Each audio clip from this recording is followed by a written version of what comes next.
सत्य कड़वा नहीं होता, हम कड़वा उसको बनाते हैं। सत्य कड़वा नहीं होता, सत्य तो जीवन में मीठे ही होता है। आपको एक उदाहरण देकर के ये बात समझाऊंगा। एक घर में बाबूजी के घर एक मेहमान आ गए, मेहमान। और मेहमान आए, बाबूजी स्वागत किए। फिर बाबूजी बोले मेहमान से कि चलो भोजन की तैयारी करवाते। बोले नहीं हम साहब, हमें बहुत जल्दी है, बहुत दूर जाना है, भोजन नहीं करेंगे, तो कुछ नाश्ता कर बनवाते हैं। नहीं नाश्ता भी नहीं। अच्छा ठीक है रुकिए, बाजार से बुलवा देते हैं। बाजार से बेटे को पैसे दिए, बेटा बाजार जाओ, जलेबी ले आना, जलेबी। बेटा जाने लगा, गरम गरम लाना। बेटा बोले ठीक बाबूजी। बाबूजी फिर रोके, गरम गरम समझते हो? बेटा बोला क्या?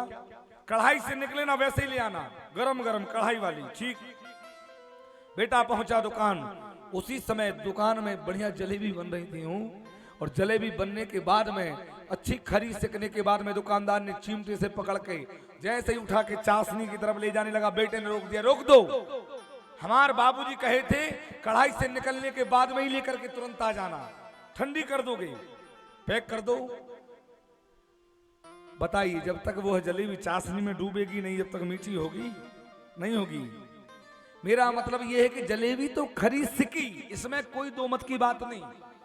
जलेबी तो खरी बिल्कुल सिक गई, लेकिन जलेबी खरी सिकने के बाद में जब तक चाशनी में नहीं जाएगी, जब तक जलेबी में वो स्वाद आएगा बिल्कुल नहीं आएगा। उसीलिए ये मुंह की कढ़ाई में जवान को खरा सेकिए। मैं ये नहीं कहता कि झूठ बोलिए, मुंह की कढ़ाई में जवान को खरा सेकिए जरूर, लेकिन जब तक वो दूसरी प्रेम की चाशनी में कढ़ाई में डूब ना जाए तब तक मुंह के बाहर मत फेंकिए। यही मानव जीवन है, यही जीवन है। खरा सेकने के बाद में चाशनी में डुबो करके बाहर निकालिए तो सत्य प्रिय लगेगा, सत्य सुंदर लगेगा। सत्य कड़वा नहीं है। हमारे सनातन में लिखा सत्यम शिवम सुंदरम। सत्य ही शिव है और सत्य बड़ा सुंदर होता है। जब सत्य सुंदर होता है तो कड़वा कहां से होगा? होगा सत्य कड़वा नहीं। प्रिय बोलिए, वाणी ऐसी बोलिए,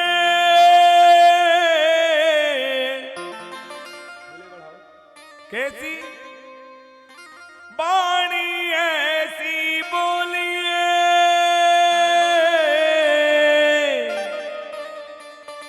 मन काया खोए औरन को शीतल करे, आप ही शीतल होए। प्रेम की वाणी बोलना, प्रेम से देखना, सब में अंतर है। आप किसी को प्रेम से देखोगे तो नैन आपके अलग दिख जाएंगे। किसी को गुस्से में देखोगे, इनको यहाँ चढ़ाए घूमते फिरते। कुछ लोगों को देखा